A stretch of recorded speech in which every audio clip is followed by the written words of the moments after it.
Hello everyone, welcome back to Bradypedia Skills. I am Neha, your polity teacher. And आज का जो हमारा topic होगा वो है हाई कोर्ट्स ऑफ इंडिया। आज हम देखेंगे कि हाई कोर्ट्स ऑफ इंडिया क्या होते हैं, किस तरीके के इनके पावर्स एंड फंक्शंस होते हैं, कौन कौन से आर्टिकल्स जो हैं हाई कोर्ट्स ऑफ इंडिया के बारे में बात करते हैं, क्या इनके पास भी रिट ज्यूरिसडिक्शन होता है, किस तरीके के ज्यूरिसडिक्शंस इनके पास होते हैं, ये सारी ही बातें हम आज डिस्कस करेंगे। तो लेट्स स्टार्ट द वीडियो। सबसे पहले हम बात करना चाहेंगे इंट्रोडक्शन के बारे में कि भाई हाई कोर्ट्स आखिर होते क्या हैं। देखिए, जब हम अपने पूरे देश के कंटेक्स्ट में बात करें, सेंट्रल लेवल पे बात करें, तो जो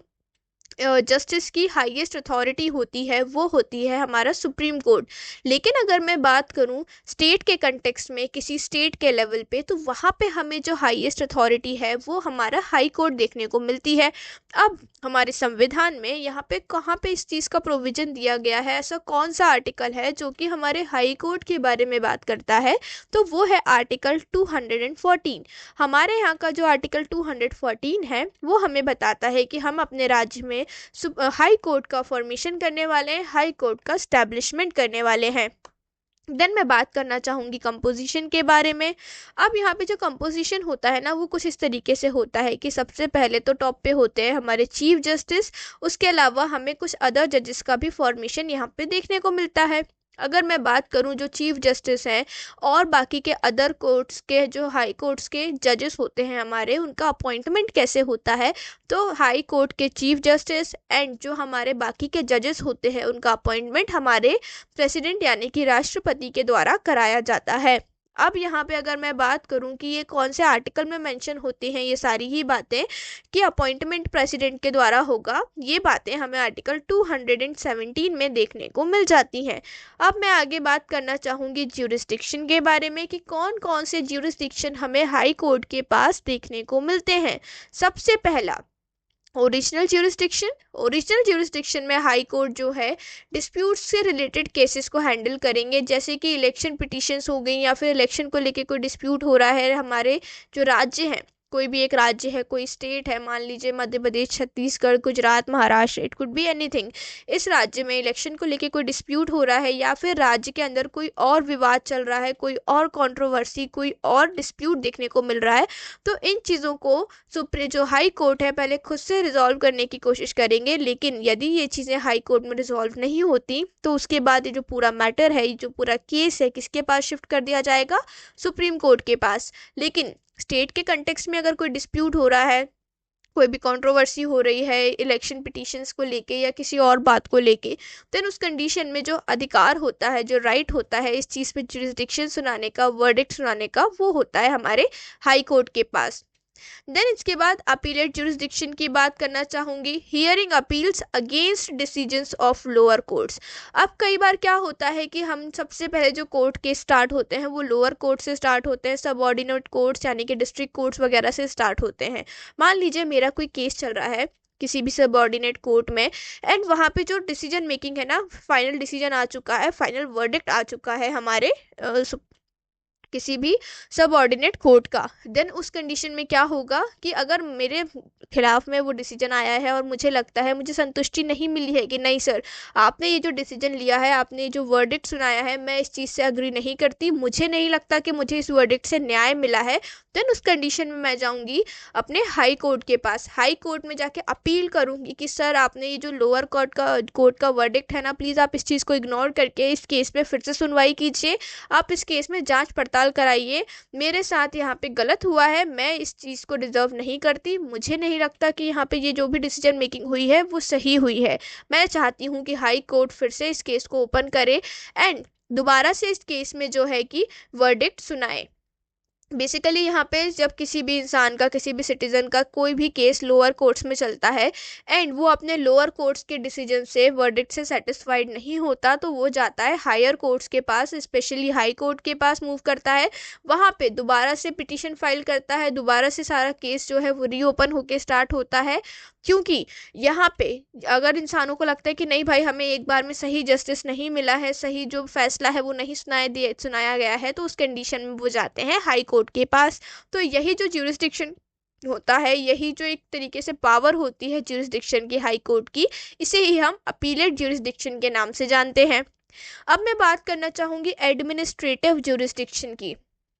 supervision and control over subordinate courts. अब जो हमारा हाई कोर्ट है ना, वो सबऑर्डिनेट कोर्ट्स को, लोअर कोर्ट्स को हमेशा सुपरवाइज करते हैं, ध्यान रखते हैं कि वो सही तरीके से फंक्शंस को परफॉर्म कर रहे हैं, यानी नज़र रखे हुए होते हैं, उन्हें काम करने का सही तरीका बताते होते हैं कि हाँ भाई आपको इस तरीके से काम करना है, नई नीतियाँ वगैरह बताते रहते हैं कि हाँ ये रूल्स रेगुलेशंस फॉलो करने हैं, सारी ये बातें बताते हैं। अपार्ट फ्रॉम दैट इनका पूरा कंट्रोल होता है सबऑर्डिनेट कोर्ट्स के ऊपर, लोअर कोर्ट्स के ऊपर। अगर यहाँ पे हमारे किसी भी राज्य में हाई कोर्ट है और उनके अंडर में बहुत सारे लोअर कोर्ट्स भी देखने को मिलते हैं, देन उस कंडीशन में उन सभी लोअर कोर्ट्स या फिर सबऑर्डिनेट कोर्ट्स के ऊपर जो पूरा कंट्रोल होगा, जो मेजर पावर होगी, वो हमें हमारे हाई कोर्ट की देखने को मिलेगी। हाई कोर्ट के पास ये अथॉरिटी होगी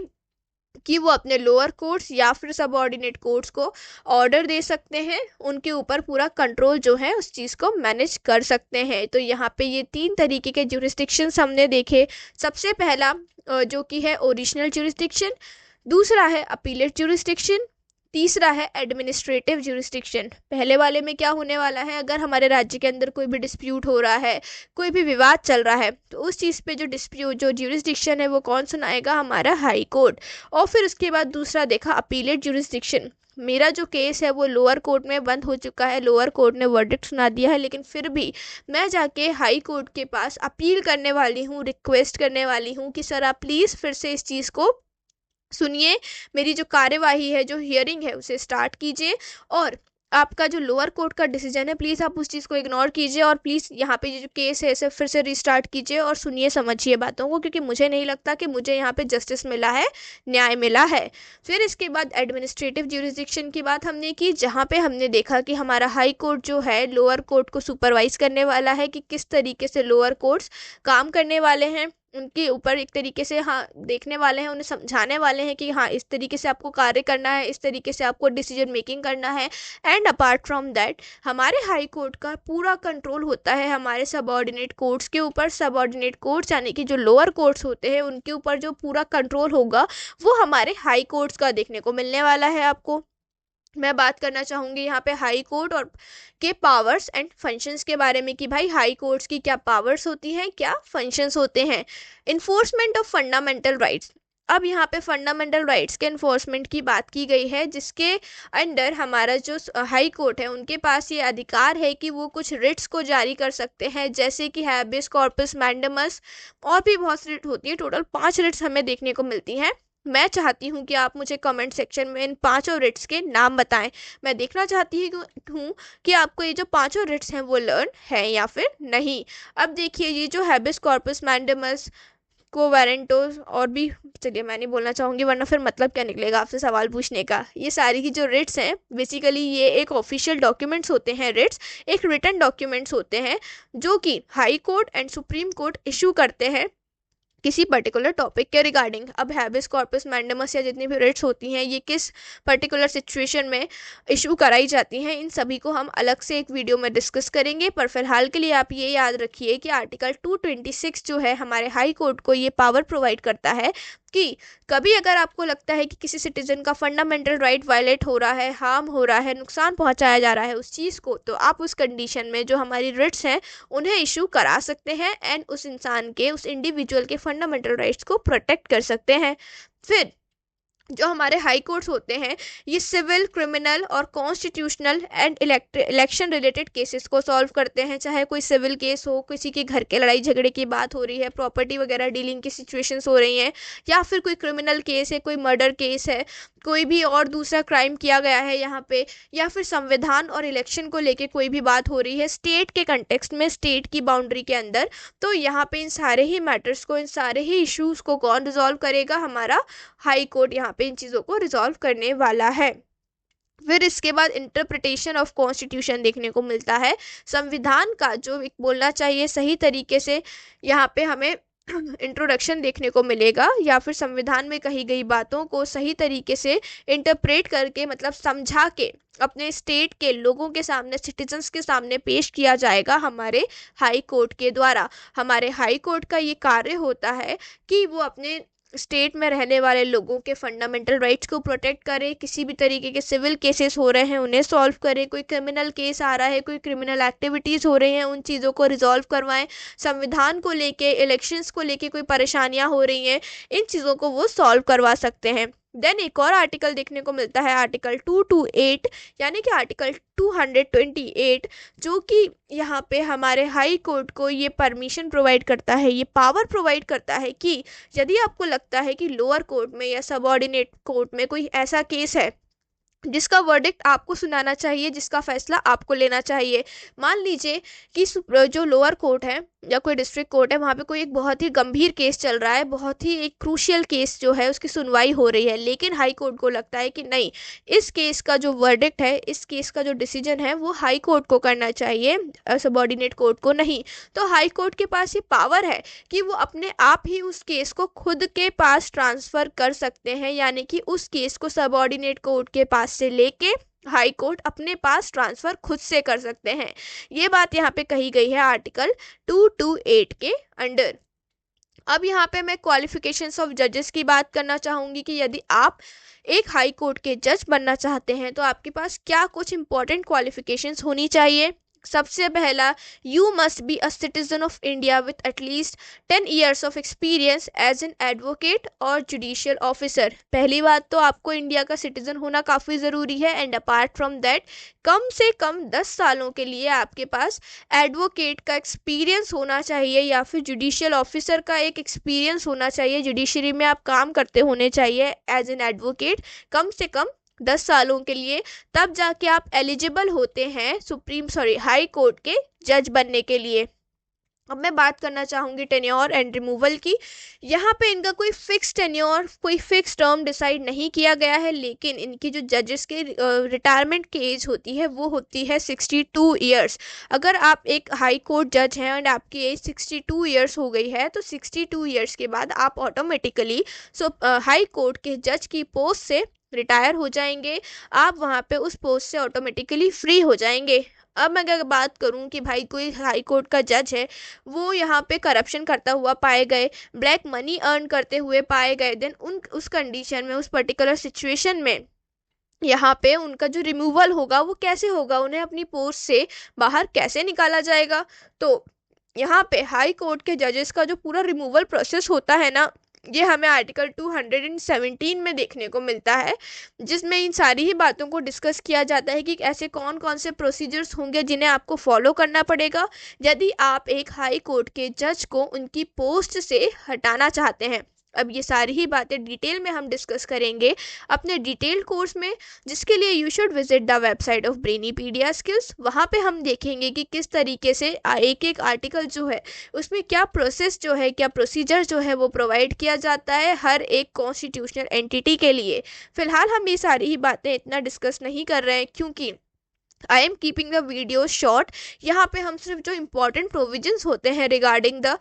constitutional bodies on the non constitutional bodies और द बोलना चाहिए ऑर्गन्स ऑफ आर गवर्नमेंट और कॉन्स्टिट्यूशन, हम इन्हें एक शॉर्ट रख रहे हैं, एक ओवरऑल आइडिया हम यहाँ पे समझ रहे हैं कि हाँ, यदि आप इंडियन पॉलिटी पढ़ते हैं तो ये सारी ही बातों का ज्ञान, नॉलेज आपको होना चाहिए। इन्हें आप कंप्लीट वीडियो सेशंस बिल्कुल ना समझें। यहाँ पे हम सिर्फ एक ओवरऑल आइडियाज़ देख रहे हैं कि हाँ, हम इस तरीके से इंडियन पॉलिटी को पढ़ते हैं, इस तरीके से इंडियन पॉलिटी को समझते हैं। इन वीडियोज़ के द्वारा मैं आपको सिर्फ एक ओवरऑल आइडिया प्रोवाइड करने की कोशिश कर रही हूँ, जिससे आप समझ सकें कि इंडियन पॉलिटी के बारे में जब हम बातें करते हैं, जब हम इंडियन पॉलिटी को समझते हैं तो उसके अंदर हम कौन कौन सी बातों को डिस्कस करते हैं, किस तरीके की चीज़ें हमें पढ़नी समझनी होती हैं।